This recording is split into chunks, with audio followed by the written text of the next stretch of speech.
Bonjour à tous, j'espère que vous allez bien.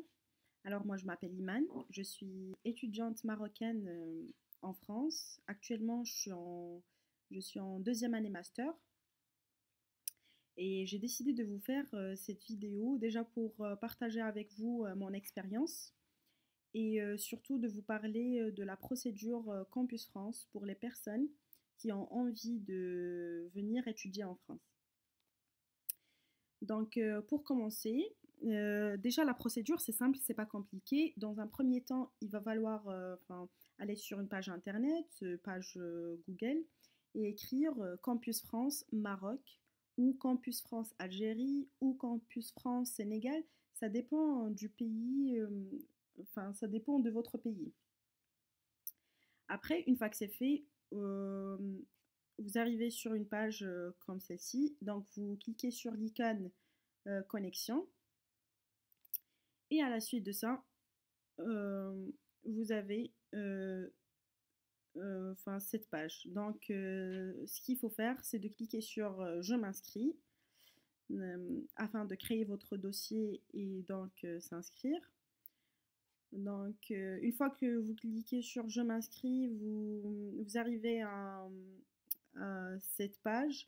Donc là, vous allez mettre toutes vos informations, votre nom de famille, votre prénom, votre date de naissance, votre nationalité, enfin toutes les informations qui vous concernent. Et la chose qui est très importante ici, c'est que vous deviez mettre une adresse électronique.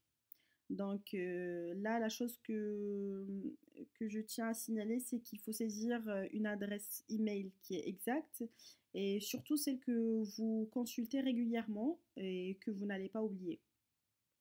Donc une fois que c'est fait, vous allez cliquer sur Créer mon compte.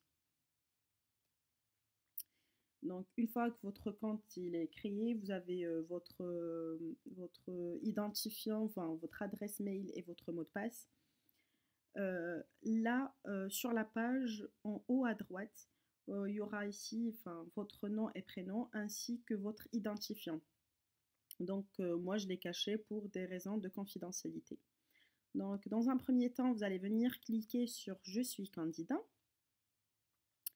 et vous allez, il y a trois étapes qui vont s'afficher, enfin trois grands onglets. La première étape, c'est je saisis mon dossier. Après, on a l'espace Campus France, vérifie mon dossier. Et finalement, les établissements examinent mes candidatures.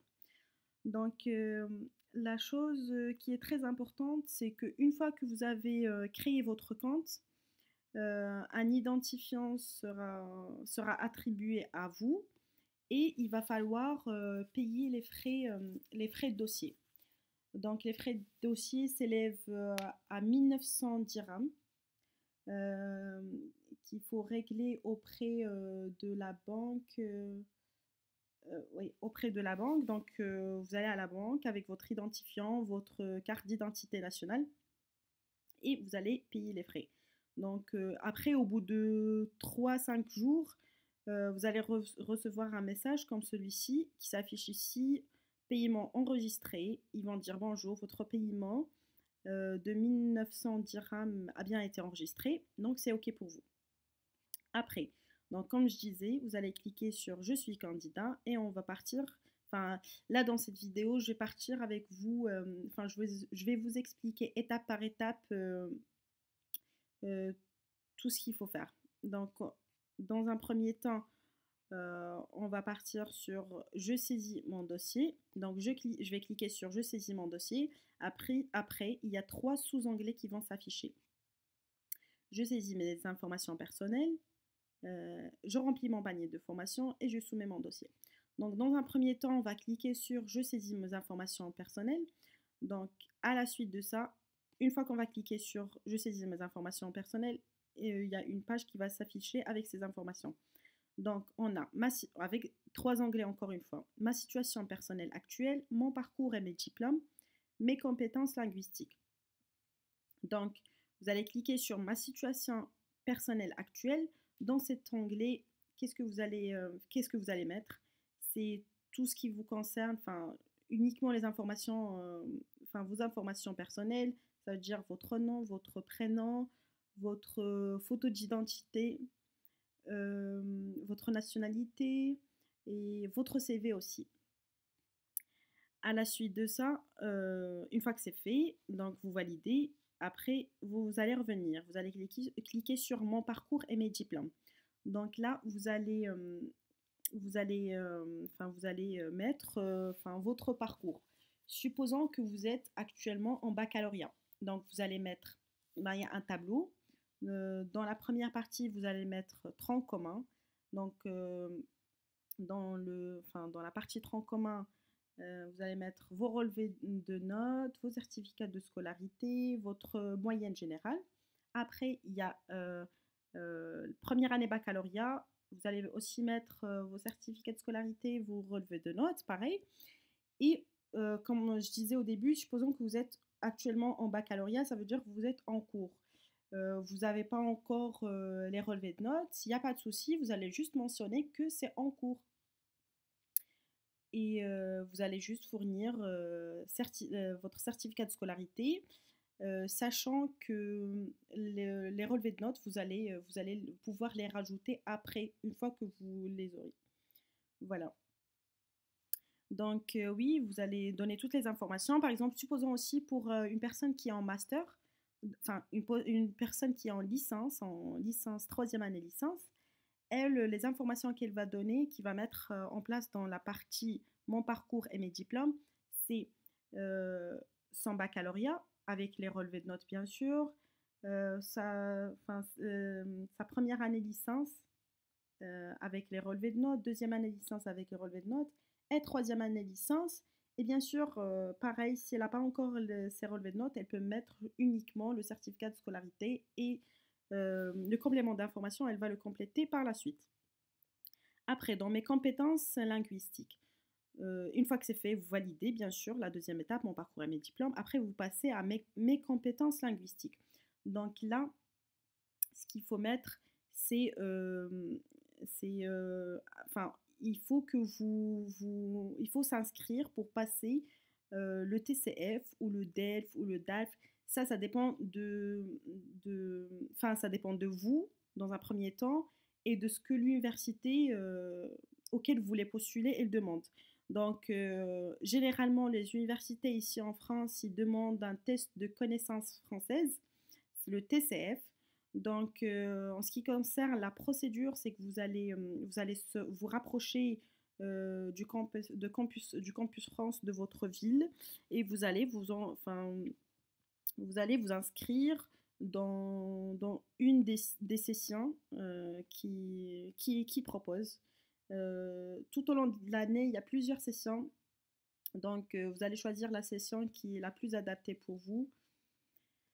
Et vous allez vous inscrire. Et à la suite de ça, donc au bout de 3 semaines, si je ne me trompe pas, vous allez avoir les résultats de votre TCF, par exemple, si vous passez un TCF. Et ce qu'il faut savoir, c'est que Campus France va mettre automatiquement les résultats dans la partie compétences linguistiques.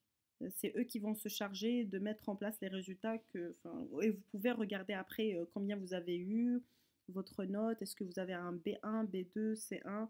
Donc, et là, ce qui est bien, c'est d'avoir un B2. C'est le niveau qui est demandé par la plupart des universités ici en France. Après, dans compétences linguistiques, vous pouvez aussi mettre, par exemple, si vous avez suivi des cours au centre américain, vous pouvez mettre votre niveau en anglais avec des justificatifs bien sûr, des relevés et tout ça. Après, une fois que c'est fait, vous validez. Donc, à ce niveau, on a fini la partie je saisis mes informations personnelles. On va passer à la deuxième étape. Donc, la deuxième étape, c'est je remplis mon panier de formation. Qu'est-ce que ça veut dire? Alors là, vous avez le droit de postuler à 7 formations différentes. Donc, selon la formation qui vous intéresse, selon la ville et l'université qui vous intéresse, vous allez choisir. Après, vous allez venir ici, vous allez cliquer sur ajouter une formation. Donc, vous allez cliquer. Vous allez écrire licence chimie Montpellier ou licence informatique Clermont-Ferrand. Enfin, ça dépend de vous, de ce qui vous intéresse et de l'université qui vous intéresse. Donc moi là, par exemple, j'ai choisi, enfin c'est juste un exemple, j'ai cliqué sur, enfin j'ai mis licence mention chimie. J'ai postulé pour première année licence à l'université de Montpellier. Ce qu'il faut savoir, une fois que vous avez sélectionné les 7 formations, donc que ce soit pour les licences ou pour les masters, vous avez le droit à 7 formations. Donc, à la suite de ça, il va falloir rédiger des lettres de motivation. Donc, la lettre de motivation, il faut savoir que la lettre de motivation, il y a des étapes, il y a des choses qu'il faut respecter. Et ça, enfin, je parlerai de ça si vous êtes intéressé, vous me laissez des commentaires et je ferai une vidéo sur les lettres de motivation et tout ça. Voilà. Après, donc, on a fini avec la deuxième étape. Je remplis mon panier de formation. On passe à la dernière étape. Je soumets mon dossier à l'espace Campus France. Donc là, il faut vraiment faire attention parce qu'une fois que vous cliquez, enfin, si vous cliquez sur je soumets mon dossier à l'espace Campus France, il n'y a pas un retour en arrière. Ça veut dire que vous devez être sûr de vos choix, vous devez être confiant, tout est OK pour vous. Les deux étapes dont on vient de parler sont bouclées. À ce moment-là, vous pouvez cliquer sur je soumets mon dossier à l'espace Campus France. Donc là, c'est fait. Vous devez attendre. Donc il faut attendre entre 2 semaines, à peu près, 2-3 semaines, le temps que Campus France, ils vont vérifier votre dossier. Donc, à la suite de ça, soit vous allez recevoir un message en disant que votre dossier il est validé, ça veut dire les informations que vous avez fournies sont validées par Campus France, soit ils vont vous demander de rectifier si jamais il y a une erreur ou il y a une pièce qui manque. Voilà. Donc, si votre dossier est complet, là, on a l'exemple. Ils vont vous dire votre dossier a été vérifié par l'espace Campus France. Donc, on est bon. Après, donc la première étape, c'est fini. Deuxième étape, c'est bon. Là, on est sur la troisième étape. Donc, la troisième étape, c'est les établissements examinent mes candidatures. Là, les établissements, enfin les universités auxquelles vous avez postulé, ils vont examiner votre dossier, ils vont donner une réponse. Cette réponse, elle peut être favorable ou défavorable. Si c'est une réponse favorable, là dans la partie réponse, ils vont écrire accepter. Et si c'est une réponse qui est défavorable, ils vont écrire refuser, sachant que juste à côté, ici dans action, ils vont vous expliquer pourquoi ils ont refusé votre candidature. Enfin, ça dépend du niveau et des places, est-ce qu'ils sont limités ou non limités, enfin, ça dépend. Après, enfin, c'est selon chaque personne. Et ce qu'il faut savoir, c'est il est toujours possible enfin, si jamais vous avez reçu une réponse défavorable, vous pouvez demander un recours gracieux auprès du chef de département. Donc, vous n'avez qu'à aller sur le site de l'université et vous allez trouver soit l'email, soit le numéro de téléphone du chef de département de la formation auquel vous avez postulé. Donc,